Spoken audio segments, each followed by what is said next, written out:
بسم الله الرحمن الرحيم أفوض أمري إلى الله إن الله بصير بالعباد. Muslim ibn Akeel, the cousin of Imam al-Hussein alayhi salam, was standing on top of the Umayyad governor's castle. He was about to be put to death for having stood for justice and for having stood for his mission. What is particular with his particular death is that he died so far from the Imam, on the contrary of most of the other companions. Why did he have to have this death? Why didn't he have any comfort in his death? Muslim ibn Akeel was sent by Imam al-Hussein alayhi salam to Kufa. But before leaving, Imam al-Hussein alayhi salam called him and told him, act kindly towards the people of Kufa, and act with piety and taqwa, and be cautious and discreet, but treat people with kindness and affection. Now this is very important. As you all remember, Imam al-Hussein alayhi salam received more than 2,000 letters from the people of Kufa calling him to be their Imam.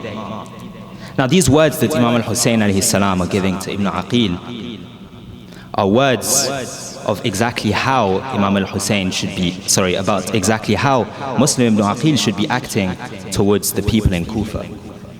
In a sense, Muslim ibn Akeel is Imam al-Hussein's ambassador towards the people. He is representing the Imam.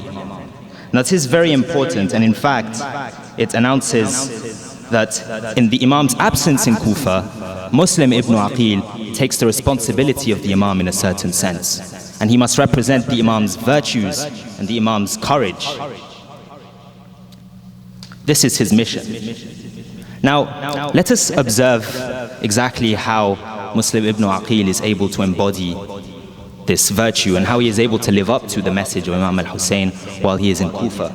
The first thing that I will underline is Muslim ibn Akeel's perseverance. As Muslim ibn Akeel was going from Mecca to Kufa, he was with two guides. Now these two guides got lost in the desert, and Muslim ibn Akeel was lost with them.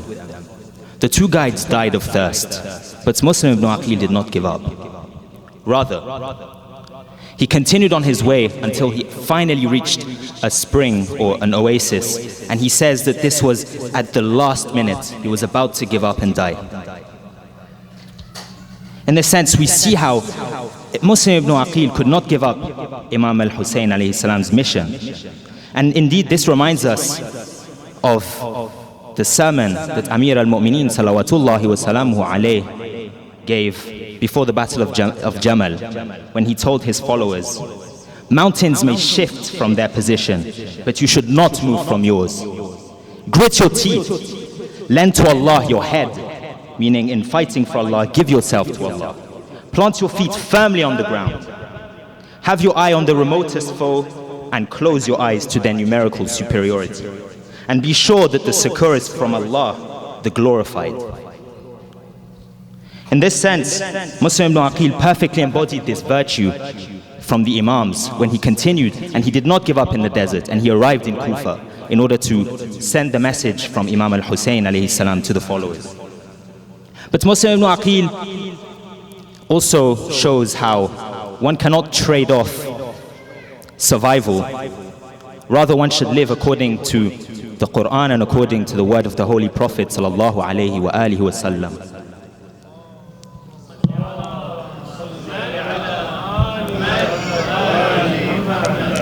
Indeed, when he was in Kufa, Muslim ibn Akeel was living in the houses of two people. The last person that he was living with was Hani ibn Urwa. Now, they had planned to assassinate the governor, the Umayyad governor in Kufa, whose name is Ubaydullah ibn Ziyad.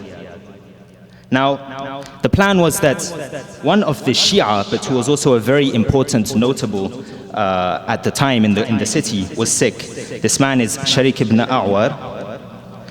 So indeed, Ubaydullah was planning on visiting this companion of Imam al-Hussein in order to show himself as visiting his notables. And the plan was that if Muslim ibn Akeel would hide behind the curtain and would then spring out and assassinate Ubaydullah. Now Ubaydullah was no doubt a criminal, and he was no doubt an enemy of the Ahlul Bayt. But when Ubaydullah came, Muslim ibn Akeel did not spring out, and he did not kill Ubaydullah.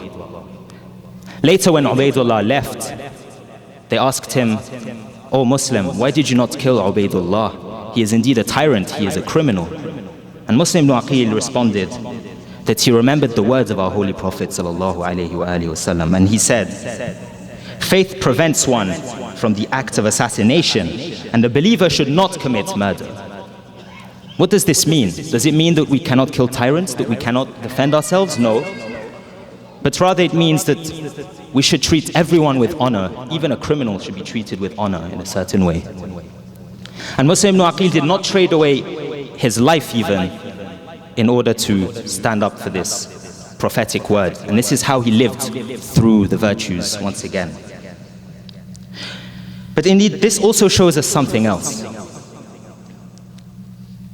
Muslims abiding to the Prophet's words shows that he is obedient to the Prophet, and he is obedient to the Imams.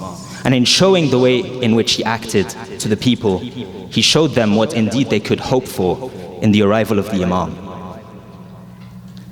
This reminds us once again of an episode during the Battle of Siffin, when Malik al-Ashtar could have killed Muawiyah, but rather when Imam Ali alayhi salam called him back, he stopped and he went back to see Imam Ali out of obedience, even though he hated and he knew that he could have killed this tyrant.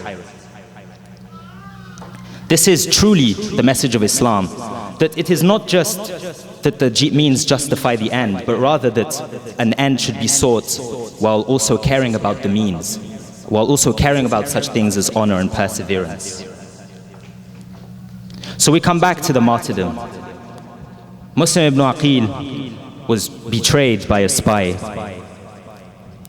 And indeed, when he called all of the Shia who had indeed pledged allegiance to him to go and fight and to go and take over the castle, as he walked outside and as time passed, he went from 4,000 followers following him to 300 followers in the mosque, to 0 followers as soon as he reached the gates.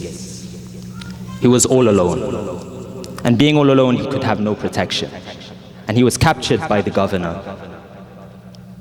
And the governor ordered for him to be executed on top of the castle, to be beheaded, and that his head and body would be thrown over the castle and into the market of the butchers. What does this show us though? As I said before, Muslim ibn Akeel was martyred, and the Imam was not even there to see him. The Imam, in a sense, was absent from the city. And this is exactly our position today. Today, we live in a time where our Imam, Ajalallahu Farajahu, is absent and is concealed by Allah. Does this mean that we should stop obeying to their command?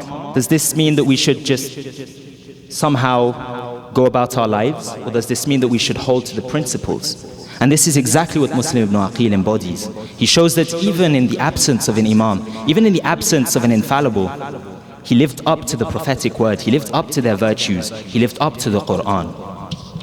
And indeed, I would like to finish with one hadith by Imam Ja'far al-Sadiq alayhi salam, who says, "Shi'atuna kunu zaynan lana wa la takunu shaynan alayna," which means, "O our followers or our Shia, be someone we can be proud of, not someone we must be embarrassed of. We must be visible signs in our community, and we must reflect on the virtues of our Imams and act on them." Thank you very much.